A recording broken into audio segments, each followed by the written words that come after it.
I think when I left school, driving cars, motorbikes just did not interest me one bit. You know, I just think we've all got a different mentality. Yeah, for sure. Yeah, most definitely. You know, I think we look at things in a different way. Yeah, different lights. Yeah. It's like my daughter, for instance. You know, when she was younger, she used to be quite scared of spiders. You know. Yeah. 3, 4.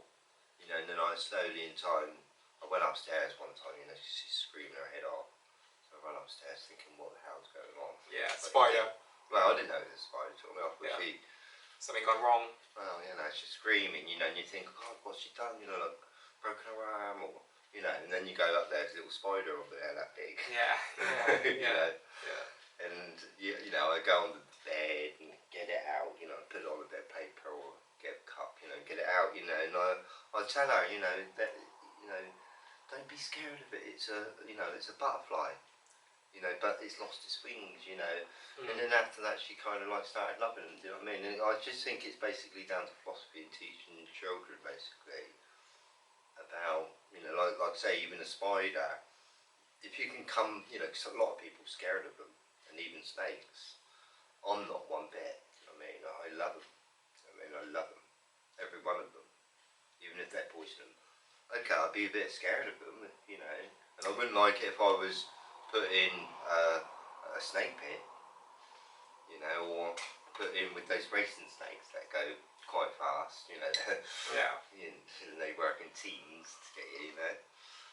You know, I understand the dangers of them, but I love them. You know, I love nature. You know, I love the way it is. If you sort of mean, and just the way it works, in a kind of way. You know. Yeah. I mean, it's like all the birds really out there. You know, all the birds in a kind of way have got different personalities from each other. Oh yeah. You know, it's like a blackbird's got different personality to a crow completely.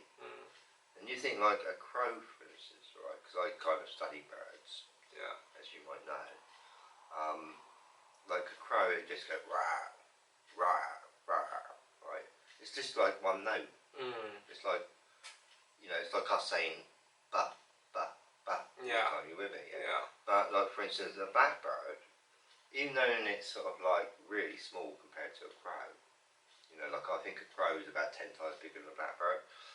The blackbird can sing 1,000 notes, you know, and it sings in the morning for hours, you know what I mean, and it's beautiful to listen to. Yeah. Where a crow is just sort of rah, rah, rah, you know, but apparently sort of I googled it, you know, what the most intelligent bird in the world is, and it just happened to be the crow. You know, apparently they've got the biggest memory than any other bird in the world, including the parrot. You know, so anyway, you know, it's interesting, isn't it? Yeah. Yeah, pigeons are quite close, by the way. You know, they got the ability. I mean, pigeons, for instance, Yeah. They've got ability to see a bigger angle than us. Okay. 340 degrees angle. Can you imagine that without turning your head? Yeah. Then they can turn their head a lot. You know, like not like an owl, because they can go right round. Yeah. Okay. Yeah. Like scary. What do you call it? What's that film? Exorcist. Yeah. Yeah. You know. But owls have got the ability to turn their head up 360 degrees. Yeah. Wow. Pigeons 340. Wow. Wow. Humans, I think, 160. Yeah, roughly. Yeah. So you can sort of see the difference here. You know. So I think like people. Well, there are some people out there that can do some strange things with their body, but not very many people. If you see what I mean, you do get some people out there that can do some really bizarre movements. Oh yeah. If you see what I mean, like they're double jointed or whatever the case may be, but they can do, you know, they can manipulate their body differently to some people, but it's, you know, that's few and far between in it. So, you know, there's But I mean, like a bird's childhood, because we're talking about childhood. But you know, people don't really think about it. You know, but a bird's childhood is only sort of one winter. You know, and then it's sort of like leave the nest. You're growing up now. Do you know what I mean? It kind of only lasts 1 year. You know, you only see chicks the first year, then they're all grown up, then you see the next generation coming in already. Do you know what I mean? Every year that goes by. Yeah. Where ours, I think it's every 30 years or so. If you see what I mean, our generation, you know, the way it works. Yeah. I mean, even a little duck, watching, whatever. And honestly, they have a little childhood. They're playing about and they're really fast, like little children now. Yeah. And, you know, it's amazing watching them. You know, because I like, as I say, I've got a channel, and a bird loving channel, and you know, I like studying birds. You know, and I can't wait for the future to sort of like learn a little bit more, if you sort of mean. You know. Yeah. So I mean, even like a pigeon, going back to them, apparently they got ability to hear thunderstorms and earthquakes 1,000 miles away. Wow. I mean, Yeah. apparently they can hear lower frequencies than anything. You think about how big an elephant's ears are. You know, I mean, you can do this research yourself. You know, sort of make a comment and sort of see if I'm wrong with them or whatever. You know. Yeah. That's what I researched. That they got the ability to hear earthquakes from 2,000 miles, and you can't even see their ears. Yeah. Their ears are underneath their eyes here. Yeah. Believe it or not, they're little holes, but they're covered up with feathers, obviously. So Yeah. Yeah. So you can't really see them, you know, and you think they ain't even got ears like us, you know. Yeah. They don't, I mean, we've got this ear like this, and it kind of like it's sort of like a showl in a funny way. You know, like, I mean, when you put your ear to a showl, I can remember doing that as a child. You know, or even telling my children, listen to the showl, you know. Yeah. Yeah. You can hear the ocean. You can hear the ocean. Yeah. You know, how amazing is that? That's phenomenal. I know. Yeah.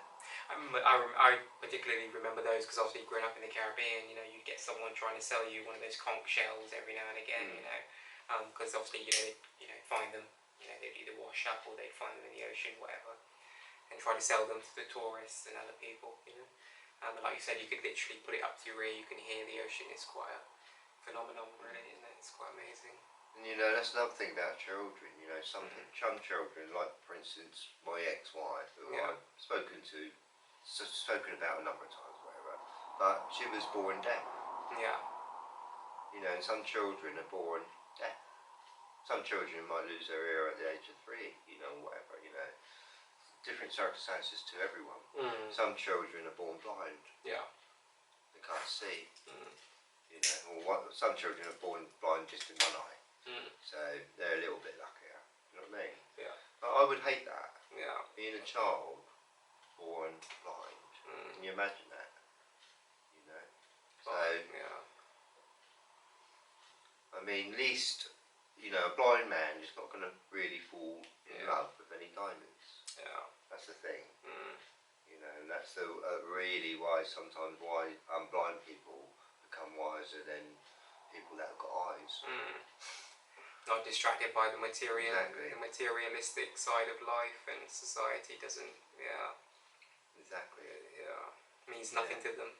So I think like sometimes with philosophy you got to try to look at things in other people's eyes, or even look at life from a child's eyes in a kind of way. You know, you got to basically understand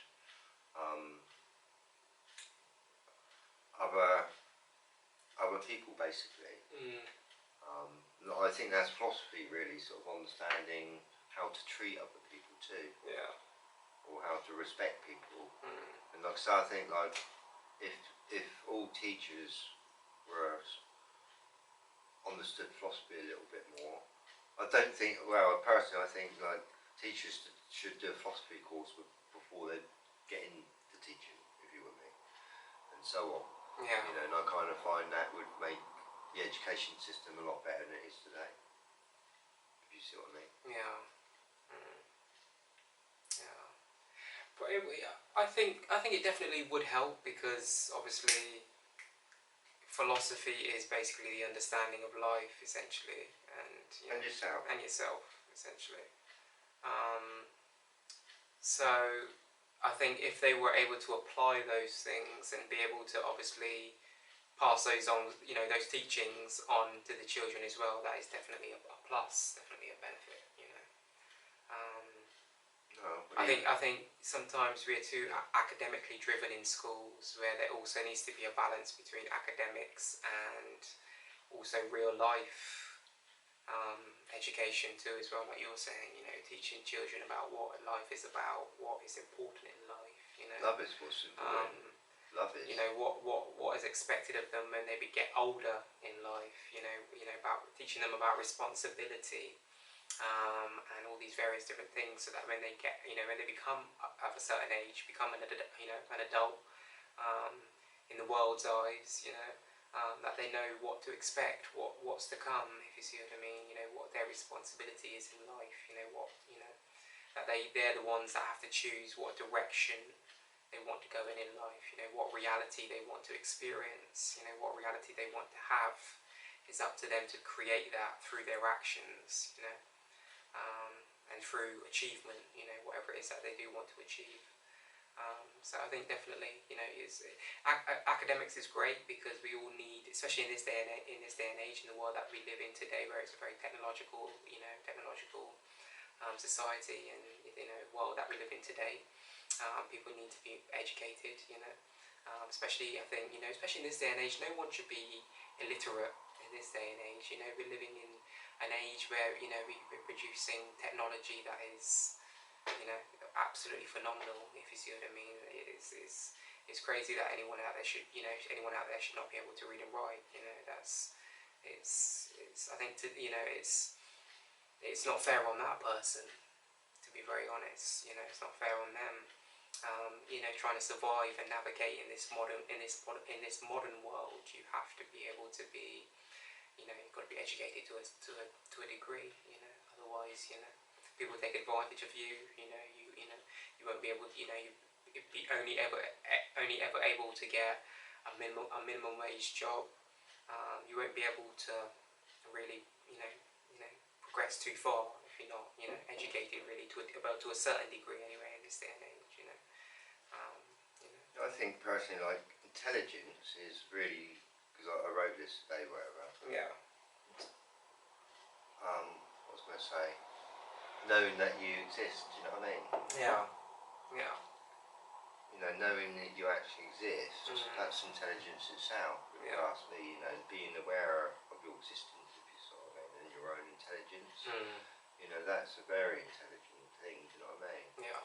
You know, and I think every child, but most of them got it. Do you know what I mean? And when they're being put down, they lose that confidence. Do you know what I mean? It's all to do with confidence at school and all this kind of stuff. Because a lot of children, I spoke I suppose about this before, but our schools today, they're kind of being separated. They're being separated by age, for one. It's like my brother, who's 2 years above me. Yeah. Yeah. And then sometimes at playtime, you know, all that, you go out and play, you know, and all the lads be bullying you on the playground, you know what I mean? And things like that. And I just feel that it's just separating children in big ways. They put them in different classes and all this, do you know what I mean? Then when they go in the playground, they're allowed to be together again, and that's how they should. Yeah. In a kind of way. I just feel like it ruins the childhood. Yeah. Yeah. You know, it makes some people into bully. I just feel like the whole system's very unfair, where they reward some children and not others. That's the thing. You know, like, they give you badges if you've done a good story, for instance. And they give you red marks if you've done spelling marks, and they just sort of go like that to you, do you know what I mean? That you don't get any stars. Yeah. And some people, you know, children get like, felt very uncomfortable. Yeah. You know, like, where we should be all the same in a kind of way. I can't explain it. You know? I know what you mean, but at the same time, I think it's kind of good in a way, because that is the reality of life. It also teaches children from young too, in a way, that life is not fair. Yeah, but it could be fair. It won't ever be fair. Well, it should be. You know, look, I mean, like I told you, philosophy's not just been missing from. It's been missing since school come in. You know, and everyone's leaving school uneducated. Yeah. You know, and they ain't got a clue what philosophy is. You know, if you ain't got a clue, if you don't know much about philosophy, really, you've got a lot to learn in life. You know, and that's that. You know, you're not gonna, you won't know much about happiness or understand it. You know, philosophy is understanding life itself. You know, and if you understand life itself, you're going to be a lot happier in life. You know, like, so I'm not the happiest person in life. You know, I know, like, for instance, like, if I come into a lot of money, tomorrow. That'd make me a bit happier, for sure. You know, but not much happier, I don't feel. You know, but I feel like I know that my future is going to be a lot more comfortable, you see. Yeah. Or whatever. You know, money does help, doesn't it, in this world, you know. And we're all wanting to be in the situation where we can all put our feet up and not worry again, you know, and do what we want. You know, because with money, you can, you know, even young children come into a lot of money, don't they, you know, at an early age, you know. They're born with it, some children. Millionaires at birth, you know, or billionaires. And, you know, that's another thing that's different in society, where some children are richer than others, some children are poor. You know, yeah. It's difficult, isn't it? You know, there's competition at schools as well. You know, we're buying uniforms every year and all this, you know, spending lots of money on uniforms year after year, you know. And, you know, and then some children are getting food packs today. Yeah. You know, and it's just scratch your head, you know, wonder why we're so poor, because we're spending so much looking so nice at school, do you know what I mean, you know? You know, the sun comes up basically. Yeah. In the morning, and we look so different, don't we? You know. Yeah. You know, all of us, we can see each other, and you look different from me. Yeah. And then when it goes down at night time, forget about electric, all right? You know, I know we got electric, we can see things, all right? But if we didn't have electric and things, you know, and the sun went down, everyone would look exactly the same, no different, you know. And that's philosophy for you in a kind of way, you know. Yeah. Where we're living in, when the sun comes up, everyone's putting their school uniforms up, putting their makeup on. Then the sun goes up, you wouldn't see no makeup with the sun, when the sun went down, do you know what I mean? No matter how pretty or how many hours you spent on your face, sun goes down, no one would see you. Yeah. You know, so what is beauty at the end of the day, you know, apart from what we see? Yeah.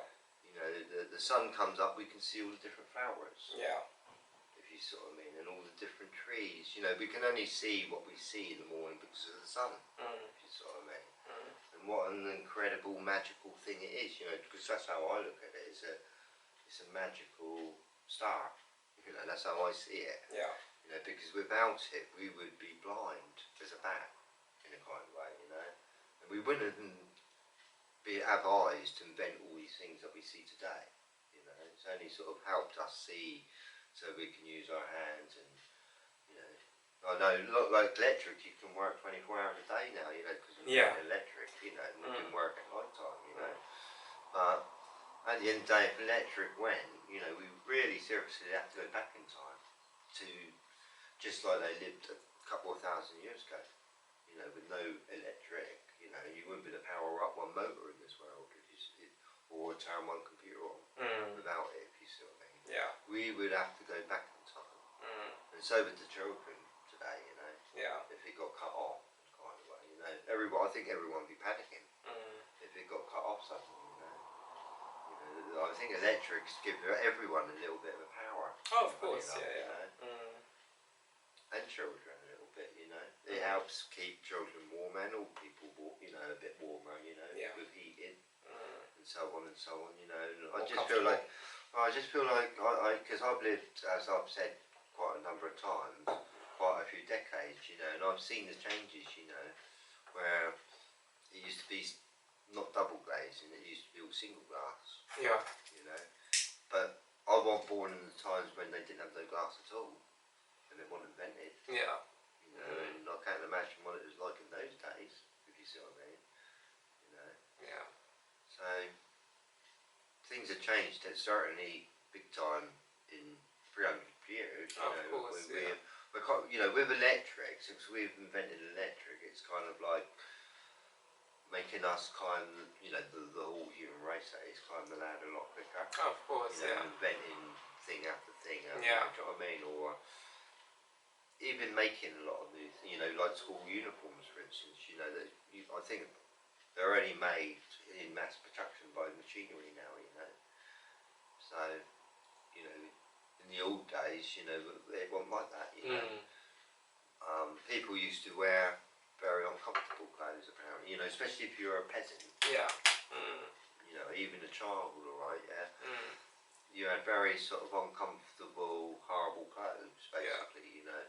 And the clothes today, we've got, beautiful, aren't they, really? You know, the things that they're coming out with today, you know, and they're quite a reasonable price, really, when you think about it. Then you can go to a charity shop, you know, if you ain't got much money, you know, and get yourself some really quite stuff that can keep you really warm, you know, and material that actually feels quite nice to wear, you know. But like I say, like a long time ago, they used to, you know, like maybe 2,000 years ago, say, clothing was very important back then, just as it is a bit today, you know. Yeah. But the only royalty could wear purple or blue. You know what I mean? It'd be a crime if you wore red, you know, at one point, you know. But slowly in time, I suppose people rebelled, or they'd made more clothing, you know, because of the, I don't know, you know, getting people to make these clothes and whatever, you know. And slowly in time we've evolved how it is today, you know, with technology, you know. Today I expect they can make 100 jumpers in one factory in Oh, one yeah, minute, you know? yeah, exactly. Sort of Yeah, mass production. Yeah, mass production in a large scale, if you sort of mean. And I think that's why a lot of people are sort of at their homes at the moment, you know, but not, a lot of people are jobless today, I feel. Yeah. Because we're not working on the farms like we used to. Most people used to be farmers, you know. I think like there used to be sheep around people and things like that, do you know what I mean? And chickens on the streets, basically. No cars, you know. You got to imagine, you know. You got, with philosophy, I feel like you've got to use your imagination a bit, you know. And I feel with children, especially, you know, like if you want them to be intelligent, like Albert Einstein said, tell them fairy tale stories every night, you know. Yeah. Open their imagination, which is important. Give them love, you know. Tell them off when they're a bit, you know, when they do something wrong. You know, don't tell them off in a bad way, you know, do you know what I mean? You know, I just feel that when I was with my children, I just gave them a lot of philosophy. You know, like I told you with my daughter, you know, I taught her how to love spiders forever. You know, where some children might not get a father just saying that, you know, or anyone, or they go to school and they don't get any help with that either, do you know what I mean? Philosophy is very important. Yeah. You know, and I think like my when I look back at my school, I think it's a waste of time. I wonder why there's doodling, do you know what I mean, and getting bored. Yeah. You know, I think I was quite an intelligent child for my age, right? But I don't feel like I was aware at the age at that time. You know, I was an artist. You know what I mean? I was always daydreaming and used my imagination. I didn't want to be there. Yeah. You know, I used to think for myself. Yeah. You know, and that's what's important, I think, with children. You know, make them think for themselves. You know, you don't own them at the end of the day. You know, but you got to sort of like make sure that they're going to do the best for themselves. Yeah. And make sure that whatever they do, they're going to be happy. I mean, it's no good forcing your child to do what you want them to do, really, you know. Like a lot of fathers, they might be a doctor and they want their son to do exactly the same thing. Yeah. And they're very strict about it, but you know, that's no good. And that's not loving a child at all, if you sort of mean, you know. Yeah. You've got, you know, a child's got to think for themselves, definitely, I think, you know. Yeah. Yeah. For sure. Yeah, you know, the way you raise your children is so important, you know, the morals, the values, the principles, teaching them about integrity, teaching them to be self-sufficient, teaching them to be someone who's reliable and trustworthy and loyal, and hardworking, teaching them the real value of hard work, if you see what I mean, you know, always reminding them and reiterating to them that, you know, doing what is right when no one is watching is what you're supposed to be doing, essentially, you see what I mean. You don't just do the right thing when people are watching. It's doing the right thing when no one is watching. If you see what I mean. Having that integrity, having those those morals, and also teaching them that it's okay to not to compromise on certain things in life. It's okay to don't get me wrong. Sometimes you have to compromise in certain circumstances and certain scenarios in life. But there's some things that you don't compromise. No matter what the case is. Not for financial gain, not for personal gain, not for So yeah, it's being a parent. As we're talking about childhood, I think just speaking about the value of being a great parent. Children, basically, money for children is time. Essentially, the same way that we value money as we become an adult because of everything we have to do and our responsibilities and things we have to look after. Children value your time more than anything else. It's the memories that you create with them. It's the time that you spend with them just reading a story or building something together, or even if it's just for half an hour. Like even last night, me and my son, we sat down and played on his Nintendo Switch together for about an hour and a half, if you see what I mean. And then towards the end of it, my daughter, she was watching something while me and my son were playing for a while, and then she came and got involved, if you see what I mean, towards the last 20 minutes of, before we finished playing, if you see what I mean. And then, so it became a family affair, essentially. So it's that kind of thing, spending time with them, just, and also giving them, like you said, the education as well, obviously you've got to feed it, you've got to be able to give it to them in a way that is digestible for their age bracket, if you see what I mean, depending on how old they are. Like, I can't have the same conversations with my son's going to be 11 soon, I can't have conversations with my 11-year-old son that I can have with my 5-year-old daughter. It's just not the same, if you see what I mean. But where my son's getting older now and he's a lot more, he's quite a very intelligent young individual. I can talk to him about certain things. I can teach him about life and what's important, and have real meaningful conversations with him now, and he can comprehend them. And even when he doesn't comprehend certain things, I can break it down so he can understand. He'll be able to comprehend what I'm talking about. Get deeper understanding. And that in itself, I've always looked forward to as a parent. That's one of the things I've always looked forward to, is with my children getting older, is being able to have these conversations. That no one was able to have with me when I was younger. Things that you've learned for yourself. Exactly. Things that I wish I had I wish I had the older me around when I was young to tell me what I needed to hear and what I needed to do. And if you see what I mean, when I was really young, if you see what I mean, if you get what I mean, like someone that was able to give me the same guidance. So yeah. That's so important. But you say time is one of the most important things, and with time you can spend more time educating, and that's,